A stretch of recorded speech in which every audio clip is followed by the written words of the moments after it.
வணக்கம். விவேக் குக்கிங் சேனலுக்கு உங்கள் அன்புடன் வரவேற்கிறேன். இன்றைக்கி நம்ம பார்க்க போகிற உணவு குறிப்பு பார்த்திங்கன்னா நவராத்திரி ஸ்பெஷல் நவதானிய தோசை பார்க்க போகிறோம். நவதானிய தோசை செய்ய தேவையான பொருட்கள் பார்த்துக்கோங்க. ஒரு பாத்திரத்தில் 1/4 கப் அளவுள்ள கருப்புளுந்து சேர்த்துக்கோங்க. கருப்புளுந்து சேர்த்துட்டு தண்ணி தேவையான அளவு சேர்த்துட்டு ஒரு 2 மணி நேரம் ஊற வச்சுக்கோங்க.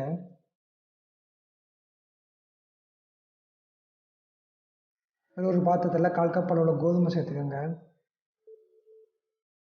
1 டேபிள் ஸ்பூன் அளவுள்ள மொச்சப்பயிர் சேர்த்துக்கோங்க. 1/4 கப் பாசி பயிறு சேர்த்துக்கோங்க. 1/4 கப் அளவுள்ள துவரம்பருப்பு சேர்த்துக்கோங்க.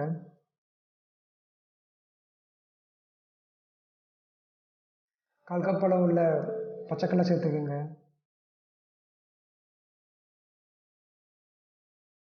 1/4 கப் உள்ள காணப்பயிறு சேர்த்துக்கோங்க.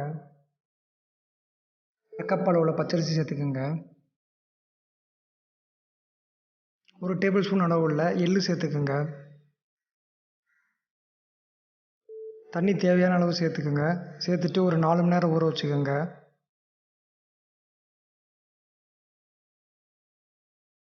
உளுந்து நல்லா ஊறிடுச்சு. ஊறினதுக்கப்புறமா கிரைண்டரில் போட்டுக்கோங்க. கிரைண்டர் போட்டுட்டு தண்ணி தேவையான அளவு சேர்த்துக்கோங்க. சேர்த்துட்டு ஒரு 1/4 மணி நேரம் நல்லா பொங்கி வர வரைக்கும் ஆட்டிக்கோங்க. இப்போ உளுந்து பொங்கிருச்சு.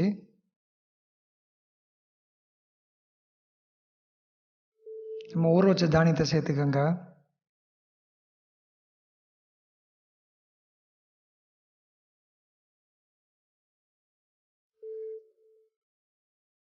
குருணையாக வர வரைக்கும் நல்லா அரைச்சிக்கோங்க.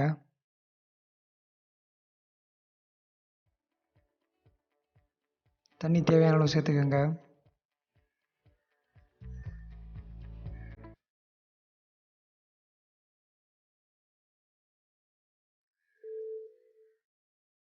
மாவு ரெடி ஆயிடுச்சு.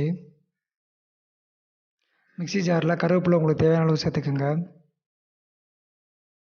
2 பச்சை மிளகா சின்ன சின்ன நறுக்குன்னு சேர்த்துக்கோங்க.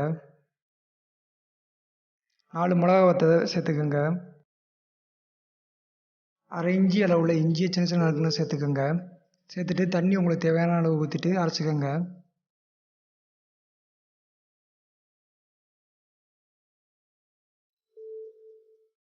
அரைச்சி வச்ச மாவில் நம்ம ஏற்கனவே மிக்சியில் அரைச்சதை சேர்த்துக்கோங்க.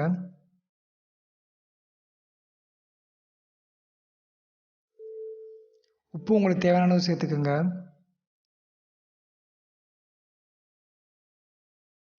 நல்லா கரைச்சி விட்டுக்கோங்க.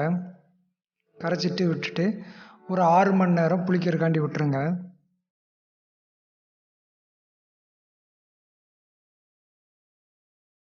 தோசைக்கல் காஞ்சதுக்கப்புறமா உங்களுக்கு தேவையான அளவு எண்ணெய் சேர்த்துக்கோங்க. எண்ணெய் சேர்த்துட்டு நல்லா ரொட்டேட் பண்ணிக்கோங்க சமமாக பரவுறக்காண்டி.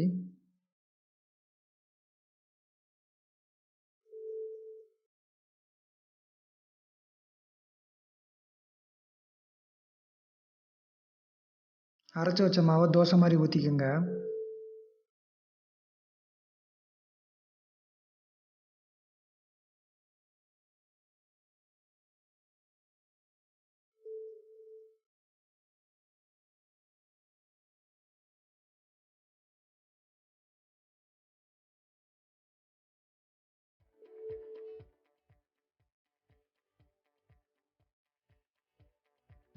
ஒரு பக்கம் வந்ததுக்கப்புறம் இன்னொரு பக்கம் திருப்பி போட்டு நல்லா வேக வச்சுக்கோங்க.